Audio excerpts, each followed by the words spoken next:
Hello, everyone, and welcome back. And boy, do I mean welcome back to the Kenny Wallace Show, because we have been gone a long time. Charlie's been up in Ohio visiting family. I've been racing. I've been out in Sturgis. So let's get right to it. Welcome back to the Kenny Wallace Show, brought to you by JEGS, the leader in high-performance aftermarket car parts. Remember to go to jegs.com for everything and anything you need. Man, I'll tell you what, this road course race at the Indianapolis Motor Speedway was probably, in my opinion, filled with more storylines than I can remember. From the night before, Kyle Larson wins the Knoxville Nationals, $185,000 to win. Kyle Larson is on dirt the night before on Saturday up in Knoxville, Iowa. I always get that one confused. Not Knoxville, Tennessee. Knoxville, Iowa. The World of Outlaws, the biggest race of the year. It's the Knoxville Nationals up in Knoxville, Iowa. Then second biggest, of course, the Kings Royal at Eldora. So Kyle Larson comes in to Indy. Just amazing. Of course, they announced something big, and we'll get to that in a minute. But let's break this race down, and let's break all the storylines down up there in Indy.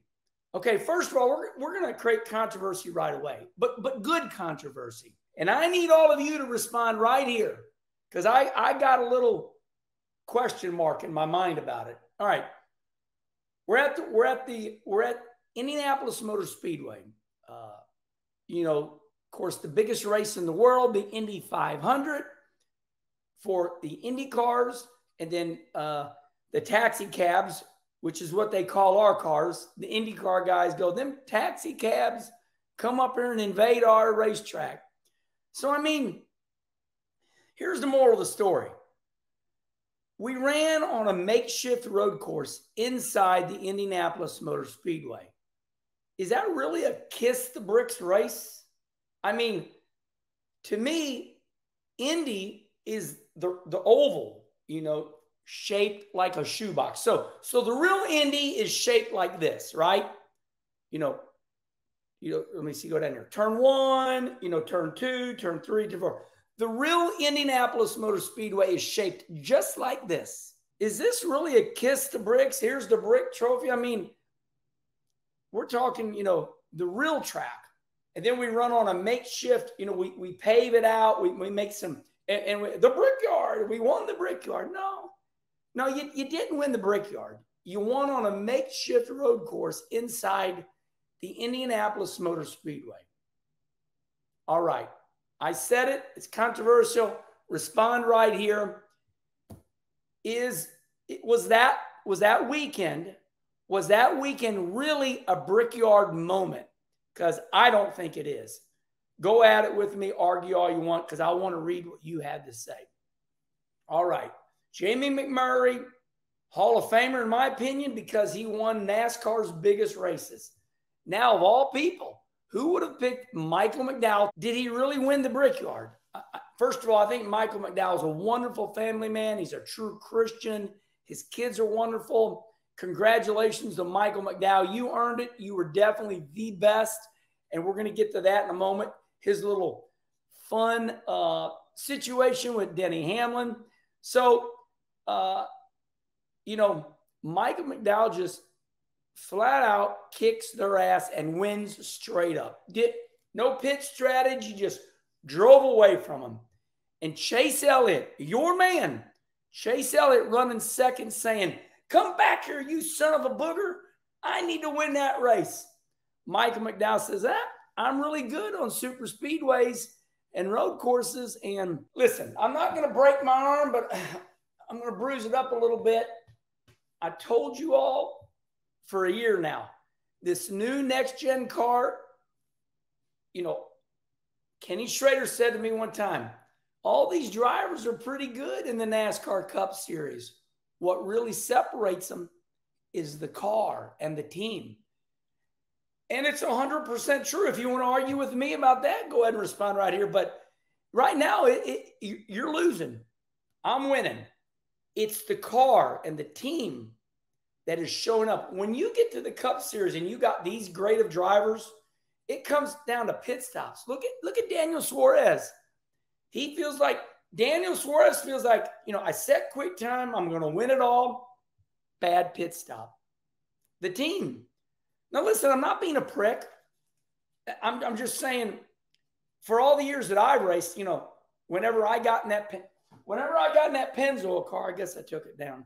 Whenever I got in that Pennzoil car, I set quick time, run second, run top 5 everywhere.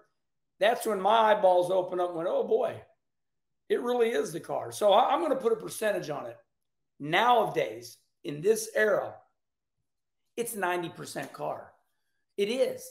Because I know Kyle Larson is a gift from God, but he ain't winning every weekend. All right. So Michael McDowell reminds everybody that he's a great race car driver, especially on the super speedways, especially on road courses. And this is where it all gets dicey. All right, let's go to the next story. Chase Elliott only has 2 more races. We go into the playoffs. Now, remember, Chase Elliott missed 7 races because of a skiing accident. Remember, broke that leg, broke a bone in the leg. So, Chase Elliott, here, let's get on the phone right now. We got all the pictures, all the stats. Let me put my glasses on here. All right. So here's the unofficial bubble. We got 2 races to go. All right. Harvick's plus 145. He's looking good. Keselowski 143. But here's where it gets dicey. Bubba Wallace. He's not my brother. But he is a good Wallace. He's plus 28. So he's borderline, but still that's pretty good. Daniel Suarez, he's on the outside looking in. He's minus 28. That's why Daniel was so upset about that pit stop. Ty Gibbs, that kid's minus 49. Here's where it's getting bad. Chase Elliott minus 80. The last one, Alex Bowman, minus 80. So this is the storyline. When McDowell wins the race, all of you are like, hey, come back here. My man, Chase Elliott, needs to win this race because Chase Elliott minus 80 with 2 races to go. So he's got to win. And we all know that it's possible. He's in one of the best cars. He's a great driver.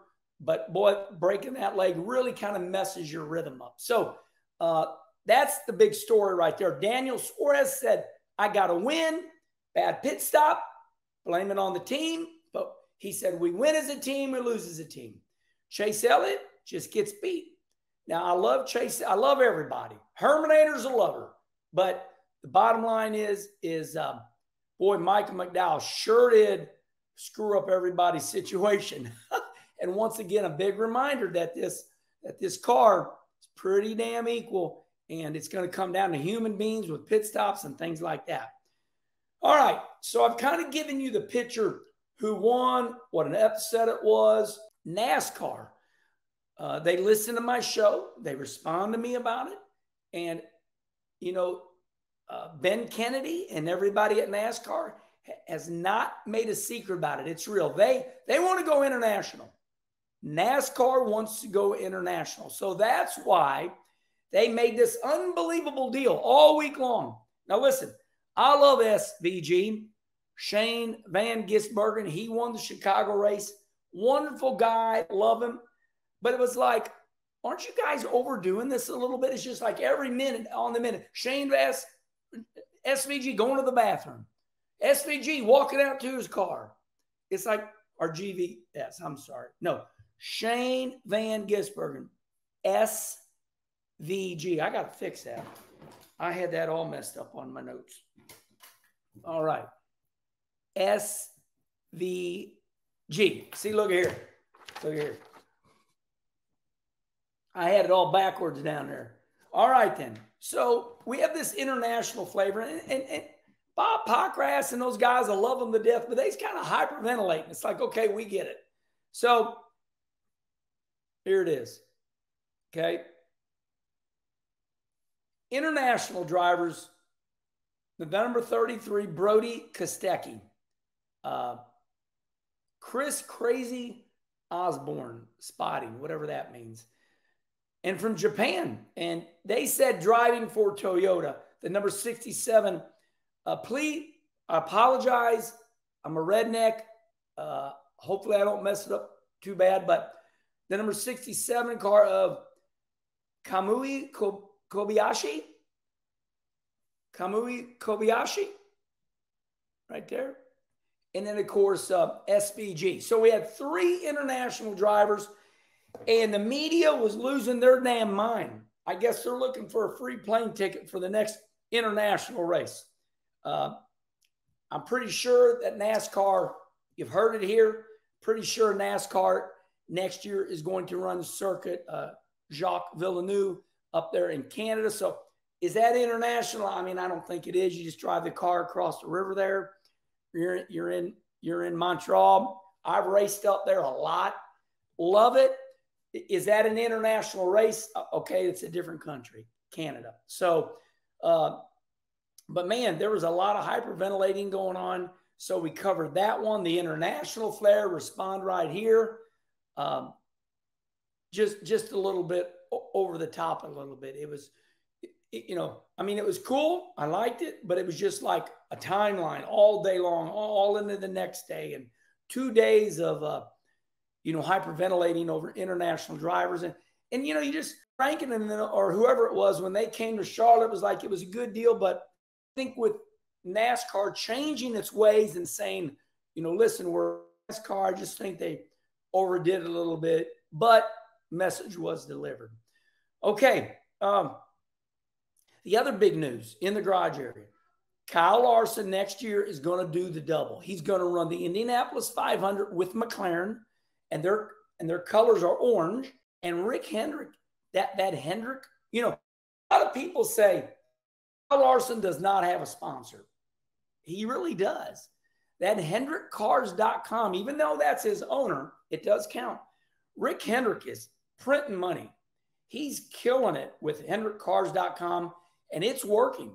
So Rick Hendrick is going to sponsor that Indy car.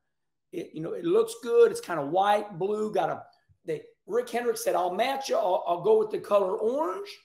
And so HendrickCars.com going to sponsor that Indy car too. Now, I remember when Rick just owned City Chevrolet, just a big Chevrolet dealership out there on Independence in Charlotte. Rick Hendrick, man, he's getting it done right now. So Kyle Larson going to do the double next year. That's a big deal. Going to have to do the nutrition thing, going to have the helicopter. The helicopter leaves the Indianapolis 500. It gets to Rick's jet. They filling him up with saline. They re-energize him. And then listen, he's not, listen, it is a big deal, but it's not. And here's why. Because you look at Tony Stewart, he really did it. I think he ran in the top 5 in both races. And then you looked at Kurt Busch, run 6th in the Indianapolis 500. Kurt Busch, not Kyle. Kurt Busch is a hell of a talent. Not forget Kurt. I don't think he'll ever be forgotten. Monster Energy drink must be sliding a lot of money because he's wearing Monster Energy stuff all the time, and he's at every racetrack. So Kurt Busch did the double, but his Coke 600 didn't go that good. So exciting next year. I think that's going to help NASCAR. They should play off Rick Hendrick. Roger Penske owns the Brickyard. So I think it would benefit all parties if NASCAR does not ignore it and they do get behind it, celebrate the sport of racing. So I think we beat that. Boom, boom, Herman, stop. You're talking about it too much. All right, let's end it like this. Listen, I just like Denny Hamlin because he's a lot like me. And respond right here. Kenny Walsh, you're kissing Denny Hamlin's ass too much. I'm not. But he wins again because he's like me. Denny loves to spar. Like the bar stool guy, right? You want to spar, let's spar. So a while back, Denny Hamlin says there ain't no way Michael McDowell is going to outrun Chase Elliott. It's a fair statement because don't lie, because You and I love Chase Elliott. He's our man. All right. Would you have said after, listen, Chase Elliott is our best road course driver in the last 7 years. He's won everything. Nobody thought Michael McDowell, with such a lesser team, but here comes the next gen car, was going to flat out run Chase Elliott. So Denny Hamlin says to his partner there on Actions Detrimental, he goes, ain't no way Michael McDowell is going to outrun Chase Elliott and pass him in the points. Well, Michael McDowell saw it on Twitter and said, I can do it. And then, of course, Denny Hamlin responds on Twitter. Maybe Charlie will drop the timeline here. It's a picture. Everybody's using it. It's all over social media. And Denny has fun with it. He goes, LFG, let's, in other words, come on, Michael, do it. So Michael does it. And it's kind of a tongue-in-cheek deal where you want to go, ha, Denny Hamlin, you were wrong. But Denny called it. In other words, Denny wanted it, right? So Denny says, hey, 2 L's today. I lost the race and I lost this bet. So they had Michael McDowell. They have him on Denny's show. And so I like the way that Denny operates because he calls himself out and it makes it to where everybody else has to sit down. Hey, I was wrong. LFG, come on, Michael, prove me wrong. And he did. So, man, I'm out of breath. I mean, the Indianapolis Motor Speedway had it all, so many storylines. The Herminator is trying to do a better job of not repeating myself. So I think that's it. All right. Hey, as they say in show business, it's showtime. Only 2 races to go until the playoffs start. It's the middle of August. Kids are headed back to school. My God, the humidity here in St. Louis has been thicker than ever for a longer period of time. So the Herminator loves summer. Winter sucks. Winter sucks. Winter sucks. I like summer way better. But, dear Lord, you can turn the humidity down a notch. And they say that's what's going to happen. So you can definitely feel the end of the year, the end of race season's coming in. And 2 more races to go, and it will all be set. Who will be in the playoffs? And it's a really good show. I'm going to leave you with this. If you go back to Kenny Conversation, it's a hell of a soundbite. Mark Martin says, NASCAR racing is the best it's ever been. The best in history. And Mark Martin's right. What a show it's been. All right, everybody, that's it for the Kenny Wallace Show. I'm going to tell you what. Pay attention because Kenny Conversation is going to be big. The ladies are up next. We got the show going. So Kenny Conversation over there where Kenny's serious. All right. Remember, like and respond. We want that trophy. We're getting close. Remember, we're on Spotify and iTunes. We're on podcast. People mess up. Hey, you got that podcast show? Well, we're in podcast form, but this is the Kenny Wallace Show, and you can see it. All right, everybody, until next time.